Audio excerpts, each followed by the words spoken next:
Cheers and hello and welcome to the second of these Facebook Q&A sessions, and apparently the first one was so popular that we're doing it again, and same again. Rob here, who you can't see behind the camera, has collated some questions that you sent into the Facebook page and is going to be master of ceremonies. So without further ado, Rob, question one. We had a lot of questions, but here's the first one. The new record, from what I've heard so far, seems to bridge the progressive and pop world in a seamless way. While progressive rock fans have been predominantly male in the past, females are quickly gaining in numbers. Do you think the new record will attract more women to your work, and how do you feel about blurring the lines between prog and pop? That's from Stacey. Well, firstly about attracting, God, I hope so.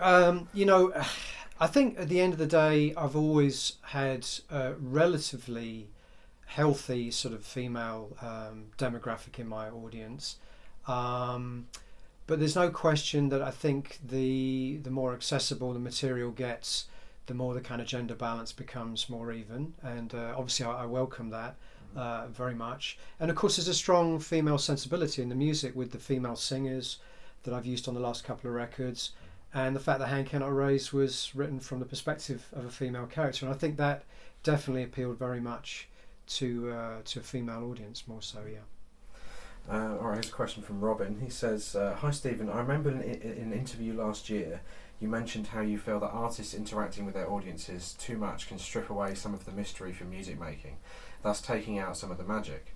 My question is, in today's world of social media-led promotion, are artists at a point where they have no choice but to interact with their fans more and break down more barriers in order to succeed?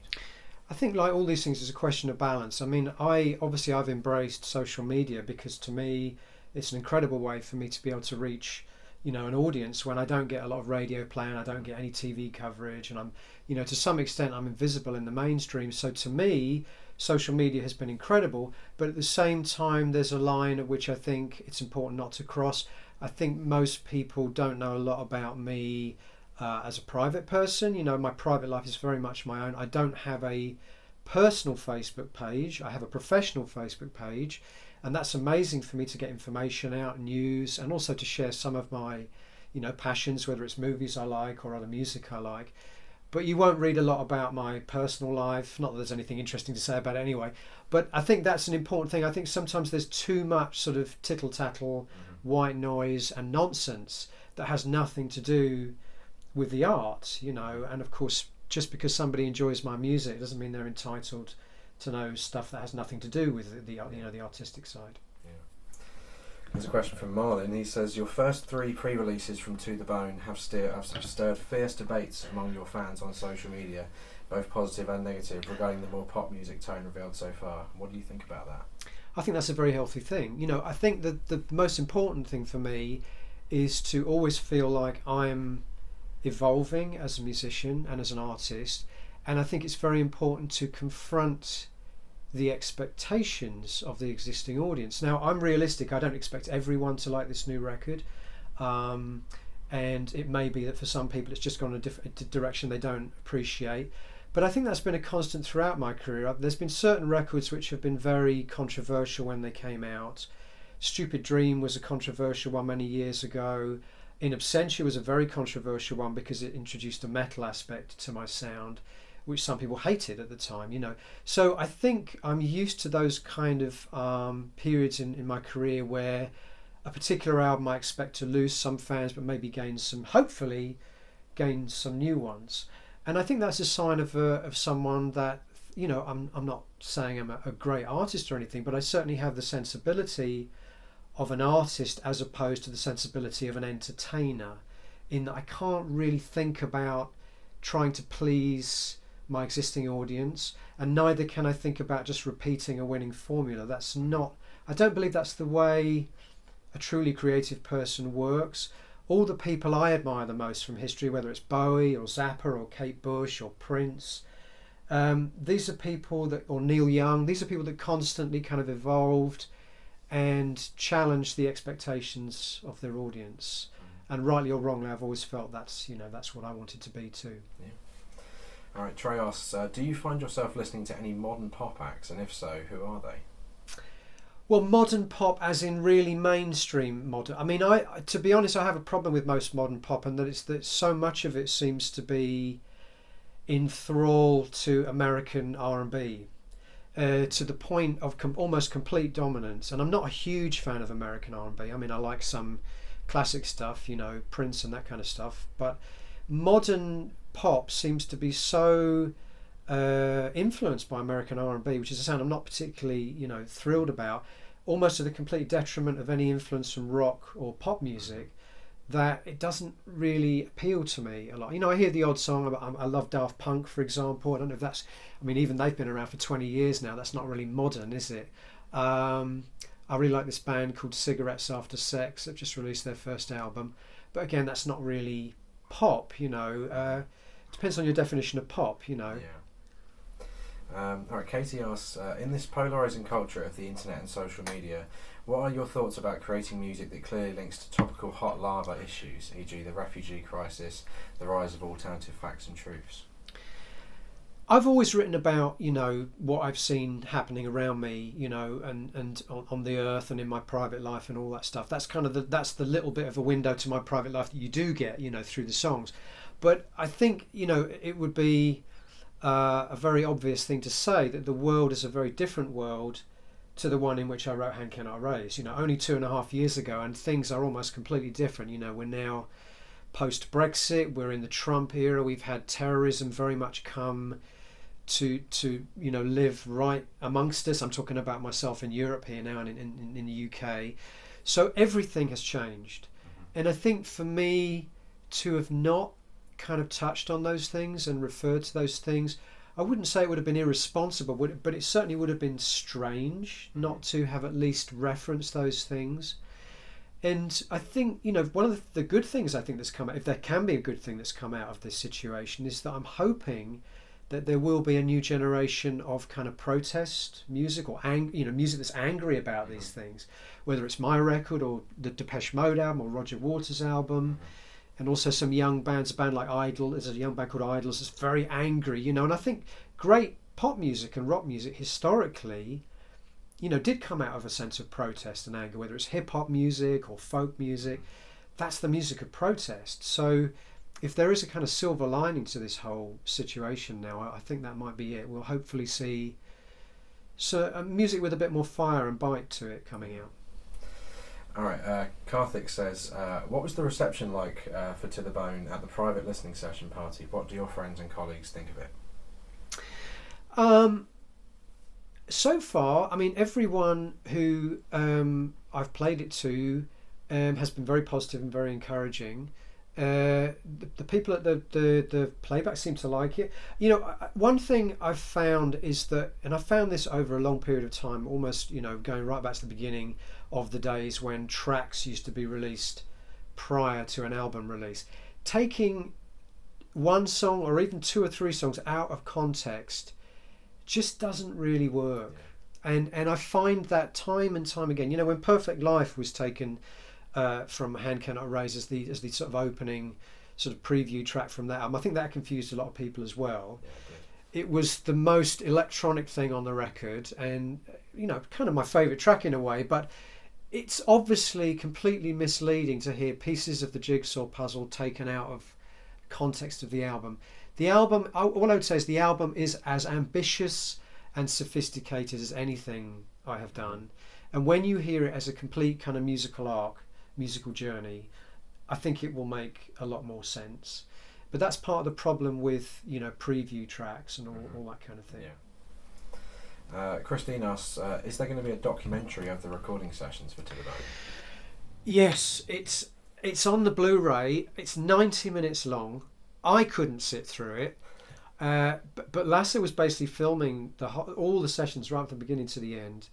And it's exhausting for me to watch, because it's like reliving the whole process of making the record. But I think if you're interested in that kind of thing, it's kind of the motherlode. You know, it's like a feature film length, and it has almost everyone that's on the record is kind of like featured at some point in that film, and it will definitely give you an insight into the whole sort of drawn out process of making the record. Yeah. Right. Sarah asks, what was it like to work with XTC's Andy Partridge on the new record? Amazing. And Andy, as some of you guys probably know, is one of my heroes. I mean, XTC is one of my favourite bands of all time. Basically, it's definitely in the top five. And one of the top five. And it's a privilege and an honour to be able to work. Obviously, to be able to work with one of your your idols, someone whose music is in your very DNA. And my XTC influence has come out over the years anyway. So to be able to actually work with Andy on the title track of the album was amazing. Andy took it very, very seriously, as I expected he would. He was calling me every time he had a new line. He was calling me out, said, "I've got a new line." He was reading it to me, and I was like, "Okay, can we do this?" And he went away, and he would revise, and he would keep coming back to me, and he took it very seriously, and came up with an absolute cracking lyric, which for me is kind of the fundamental sort of lyric of the whole record. It's all about the nature of truth. As a kind of flexible notion, and what is truth, and can we ever really understand what truth is in this day of fake news. Rhiannon asks, were there any specific influences visually or musically during the making of the video for Song of I? Well, basically the main idea of that was I wanted to work with this performance artist who I'd come across on the internet, Maya Petrovna. I thought she was extraordinary, very dramatic, very theatrical, and I think it had to be the right song. And Song of I is a very dramatic song. It seemed to work very well just to do it in a very small enclosed space, to keep that sense of claustrophobia, allow her to kind of do what she does, which I say is very theatrical, and to kind of play off her in that sense by being almost being the opposite, being very kind of static. So she really, seeing the stills of her work and seeing videos that she'd made previously, not pop videos but videos just of her theatre productions and stuff, was kind of the inspiration. I said to Lasse, we really need to do something with Maya, and that was the starting point really, the kind of look and the image and the kind of approach that she already had. Wilfredo asks, is Pariah a homage to Don't Give Up by Peter Gabriel and Kate Bush? Well, kind of that, and Woman in Chains. Woman in Chains. I think it's Woman in Chains. Woman in Chains by Tears for Fears. That idea of the big kind of 80s epic duet, but dealing with in some ways very dark subject matter. Certainly both Peter Gabriel and Tears for Fears were touchstones for me on this record, along with people like Kate Bush and Talk Talk and Prince, Depeche Mode.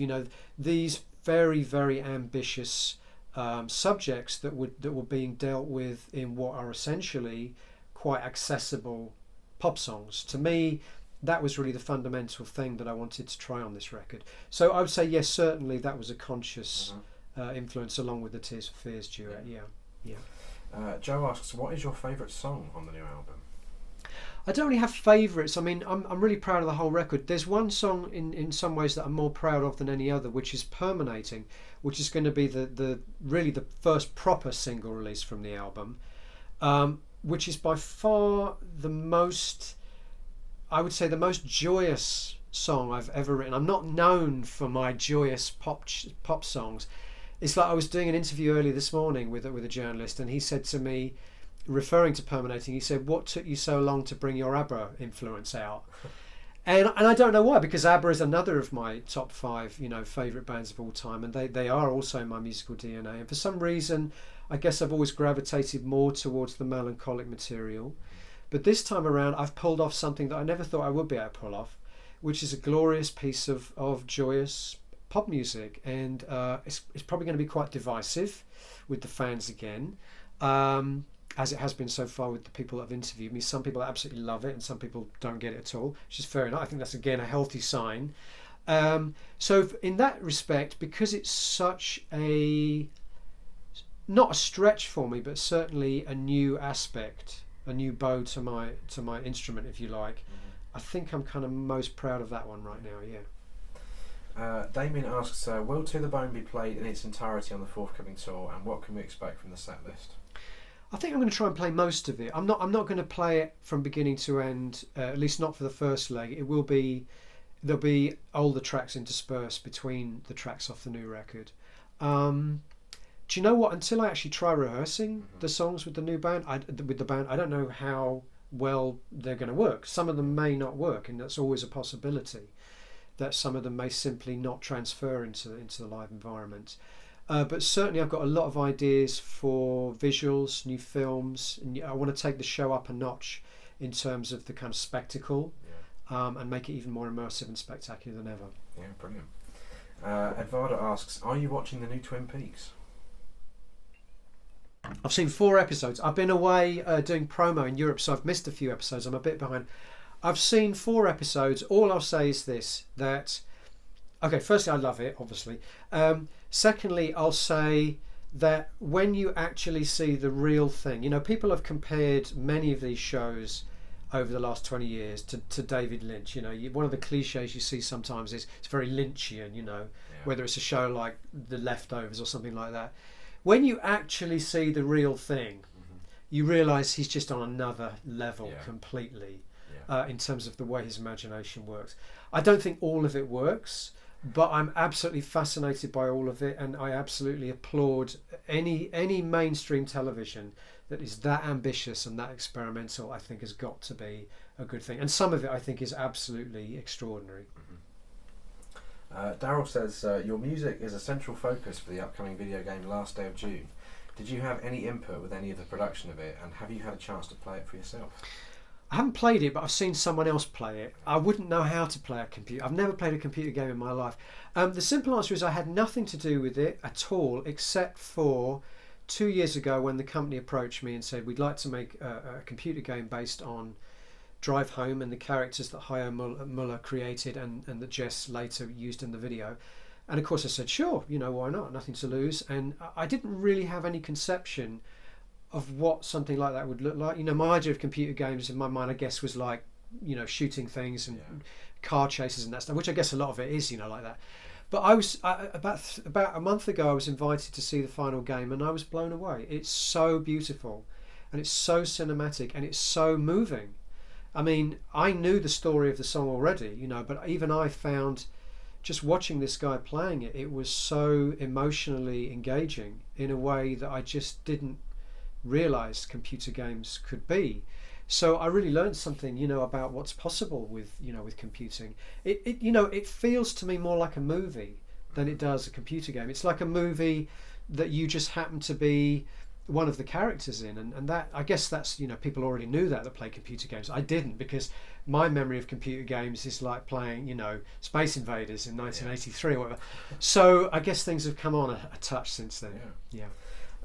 Ian asks, as a producer yourself, what are your favourite albums from a production perspective, and why? Tears for Fears, Seeds of Love, I think is one of the best sounding records ever made, and that was a big influence on this record. Most of Trevor Horn's productions in the 80s I'm a big fan of. I mean, something like Dark Side of the Moon, it's not my favourite Floyd album. I'd be quite happy if I never hear it again, to be quite honest. Not because it's almost over familiar, but I have to acknowledge it's one of the most beautiful sounding records ever made. So I guess in that sense that's also in my DNA, in the sense that I did grow up in a house where my father listened to that record a lot.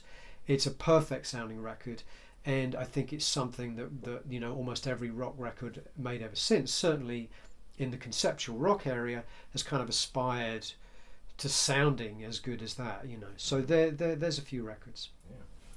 Coming back to Permeating now, Alex asks, what inspired the decision to feature Bollywood dancers in the video?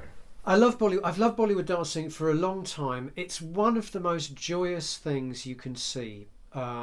If you just see traditional Bollywood dancing, and by the way, as a kind of slightly as a sidebar to this, when I decided I wanted Bollywood dancing in the Permeating video, the first thing we did, was myself and Lassa did, was we looked at traditional, you know, dancers in India. We thought we could go and actually shoot it in India. The problem is that a lot of the Bollywood dancers in India now are very influenced by American hip hop culture, and to me it didn't have the traditional vibe that I wanted. So it was ironic that we ended up shooting it with a London-based Bollywood troupe who had a lot more of what I associate as being the true kind of spirit of Bollywood dancing. It's so joyous. I mean, I defy anybody to watch Bollywood dancers and not break out with a big grin on your face. It's just got so much passion and so much sort of joy in it, and actually it just works so well with the song.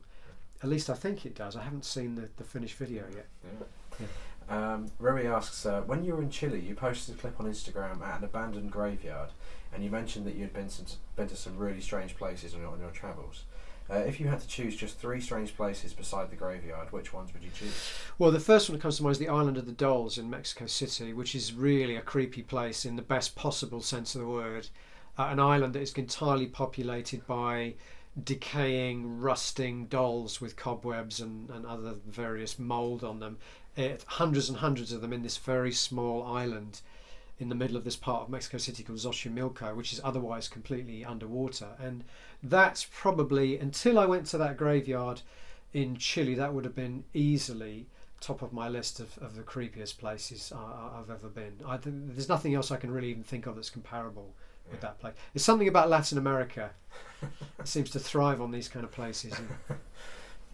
Susan asks, do you think that you will ever reach the point of wanting to create, of not wanting to create your own music? Too much work, too much risk perhaps, and instead you would just carry on and doing production work for others?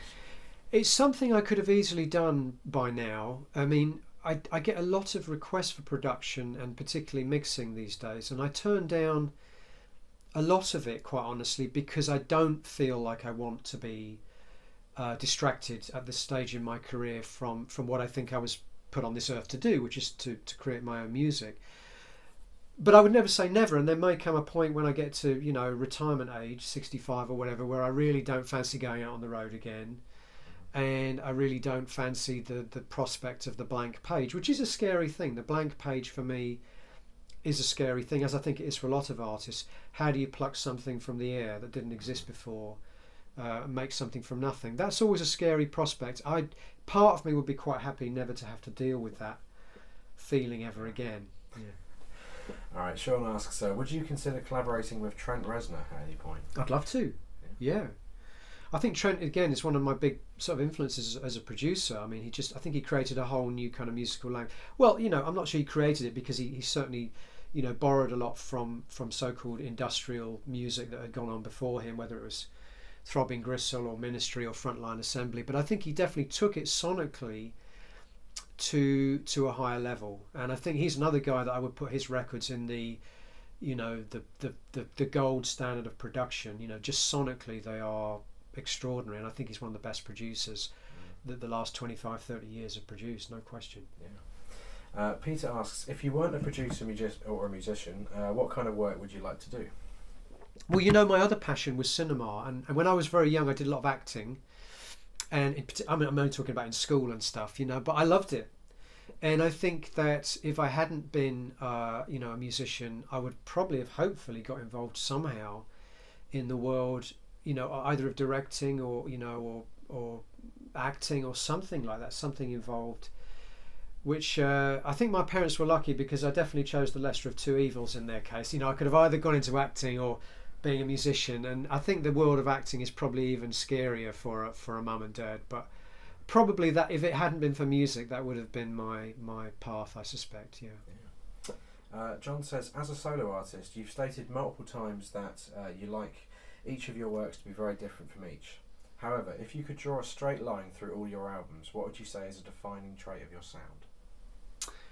Wow, a great question. I think I like the idea of the album as a kind of musical continuum or a musical journey, and that's a hallmark of all the records I've made. And that's why I talk about taking these songs out of context. For me, really just doesn't work, because even an album like To the Bone, which doesn't necessarily have a narrative to it, the way I've structured it is to be listened to as a kind of musical journey. And I think if I'm good at anything, and I don't think I'm good at everything, but if I am good at something, it's understanding how to sequence, you know, a set of songs to give them a kind of, you know, internal architecture, or a kind of weight that they might not have if you listen to them out of context, you know, which in a way is why I'm not really an artist made for this sort of playlist, you know, generation, the streaming generation where you make playlists, because my records are made to be hopefully experienced in the same way that you would watch a movie from beginning to end, or the way you would read a book from beginning to end. I think that's probably fundamental to every single record I've ever made. Fabrizio asks, what are the best locations, venues that you've played live in?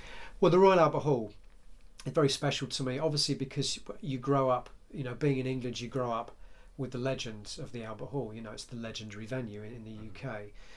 To have played it, and to have played it, when my mum and dad were able to. My dad unfortunately passed away, but he was able to see the first time I played there, which was the last Porcupine Tree show ever we did actually was at the Albert Hall, and for my dad to have been there with my mum was very special, and I actually I feel good on stage. And it's funny because sometimes great venues you still don't necessarily feel comfortable for somehow, relaxed somehow. Every show I've done at the Albert Hall, and I've done 4 now, I felt so at home. And that's an important, that's a kind of magical space to be in when you're performing. James asks, why did you become a vegetarian, and what would you say your favourite vegetarian dish is? I became a vegetarian quite simply because I don't believe human beings have any right to eat animals, and I know that's not everyone agrees with that. I think the human race has evolved to the point where we don't need to eat animals, so therefore we have no right to eat animals. This argument that we're somehow part of the food chain doesn't work, because we've long since evolved to the point where we're no longer a part of the food chain. So we eat animals basically because we like it. It's not a good enough reason for me. So, I mean, listen, I'm not trying to be patronising or holier than that. I didn't become a vegetarian until I was in my 30s. So it took me a long time to get to that point. But I'm at that point now where I don't force my opinion on other people. But all catering, for example, on my tour is vegetarian. So I do force it onto the band and the crew when we're on tour. But actually they love it, because the point is these days good vegetarian food is amazing. We're not in the 70s anymore. I'm not in the 70s anymore. It was tough to get good vegetarian food in the 70s and 80s, maybe. Not anymore. Any Italian restaurant, any Indian restaurant, any Asian restaurant, fantastic vegetarian food. My favourite, I'm not vegan. I love cheese, which of course is an animal product, but only, free range and organic sort of cheese and eggs and that kind of thing. And I love cheese. I love halloumi cheese, is probably my favourite. Yeah. All right, Helena asks, will there ever be a movie or a documentary again, like Insurgentes? The film featured a lot of your opinions about the music industry during the time the film was made, but I think your opinions have changed in some way if we look at your stuff now, and so has the music industry. It's amazing how much it has changed. I mean, that film documentary was only made less than 10 years ago, and the music industry is a completely different planet already. I mean, I was raging against, downloading then. Nobody downloads music anymore. It's all stream, so that's how quickly the whole industry has changed. Personally, I prefer the world of streaming to downloading. At least there's a little bit more emphasis now on high quality, full resolution audio. You can stream full resolution audio from most of these websites, and you can listen to albums from beginning to end. I think there's a little bit more encouragement for people to do that. Would I make another documentary? I don't think so. I think that was an experiment. It was fun, we had fun doing it, and it was almost like a kind of surreal road movie. I think if I was going to do another movie, I would want to do a proper, a bit like I started out down the road with Deadwing, writing a script, actually doing a proper story with actors and try and do something like that. And never say never. I think that still could happen. Stephen asks, can you share your thoughts on Spotify playlists as a tool for discovering music? Streaming services have elevated the primacy of songs over the album format by facilitating shareable playlists. What are the pros and cons of hearing a song in the context of a playlist mix as opposed to its original place on the album? Well, we kind of already touched on this. I think playlists have their place. There is something. I used to make mixtapes when I was a kid, and there is something kind of fun, and there can be something quite creative about doing playlists as well. The juxtaposition of songs that weren't designed to go together can be quite creative, and I have a lot of fun. It's almost like when I was a kid, one of my fantasies was to be a DJ of my own radio show, so it's almost like that. It's like tapping into that fantasy of being able to create your own radio show, and I have fun making my Spotify playlist. The problem I have with all these things is when it becomes so dominant that it's kind of pushed out the whole art of listening to records the way they were made to be listened. So it's like anything. I think as long as it has its place, playlists can work. Playlists can be creative. Playlists can be fun. A great way to discover new music. But I would still like to think that the other thing would prevail too. That people will still sit down and listen to records and kind of immerse themselves in an artist's, vision for the length, the duration of an album. Yeah. Jonas asks, which performer/group has inspired your own live performances the most? Oh wow! I think it's not really other musicians. It's filmmakers, and you have to remember a lot of these things I'm doing in the shows. I'm working with Lasso and I'm working with Jess, the animator, and we sit down. And when we sit down, we don't talk about music. We talk about film. So the aforementioned David Lynch obviously being a very important influence, but there's a lot of other reference points, and the more kind of cine literate people would probably see some of the things we've ripped off. The Harmony Korine video, for example, is full of homages to other movies, and there's a lot of that in the films we've created for the live show. So I think, the honest truth is I don't go to a lot of live shows. It's a bit too much like going to the office for me. Yeah. So I don't see a lot of other bands doing this, But I know that, for example, Nine Inch Nails and Massive Attack have both used the transparent gauze in front, which is something I've used. But of course, it's all a question of what your content is. What kind of visuals are you actually projecting? And hopefully that was unique at least. Nick asked, do you commonly set out to find inspiration for the lyrics in your work? Or does the inspiration just seem to happen? I think it's a bit somewhere in the middle, really. When I'm writing a new album, I guess I've got my antennae up, and I'm kind of aware that I need to find things to inspire me to write, but I don't force the issue. With Hand Cannot Erase, that whole story and that whole kind of concept was like a gift. I couldn't really have gone looking for it. It just came one day, and it was just a beautiful gift that opened up into this whole concept that became a record, that became a blog, that worked into the artwork, into the website, into the live show. I couldn't contrive to find something like that again that was so perfect. It may one day come to me. So this time it was just more a case of being aware of what was going on in the world. And when you sit down to write a song, and it happens to be the day after the Bataclan incident, for example, which I did start writing a song called People Who Eat Darkness literally the day after that, and predictably and logically the song became about modern sort of terrorism, and I think that was only natural considering the kind of frame of mind that everyone was in at that time. So I'm not searching for these things, but I think these things are, if you're open and you're someone that's kind of creative and channeling those things. And I've always written songs about what's going on the earth, the planet Earth. It's natural that those things kind of manifest through the lyrics. Mm-hmm. Olaf asks, have you visited the Pink Floyd exhibition in London? I haven't. I went to the Bowie exhibition a couple of years ago. I'm slightly torn about these exhibitions. Is rock music really now something that's going into museums? To me, it's almost like the first nail in the coffin. Do you know what I mean? Yeah. It's like people like Bowie and Floyd now and the Beatles now, they've become these kind of museum pieces.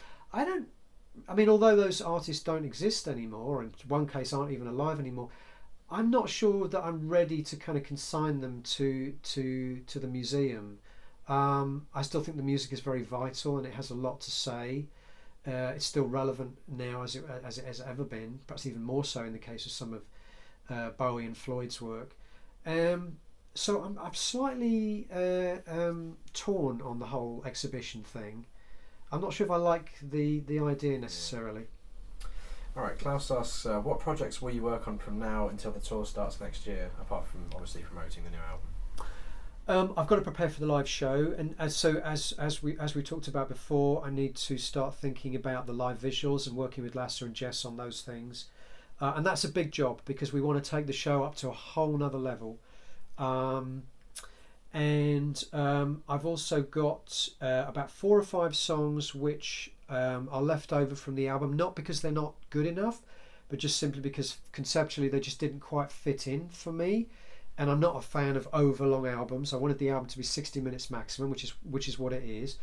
So I have these other songs which I want to finish off for a follow-up EP at some point, probably maybe in spring next year.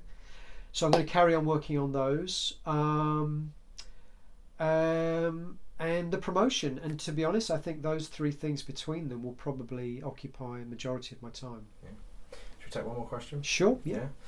So Sean says, a lot of your classic influences have been well documented, but are there any up-and-coming artists that inspire your music or at least give you hope for future generations? Well, I think I'm really...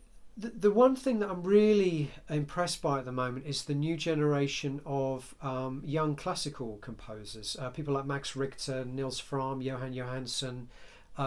These guys who are essentially making traditional classical music, but they've grown up.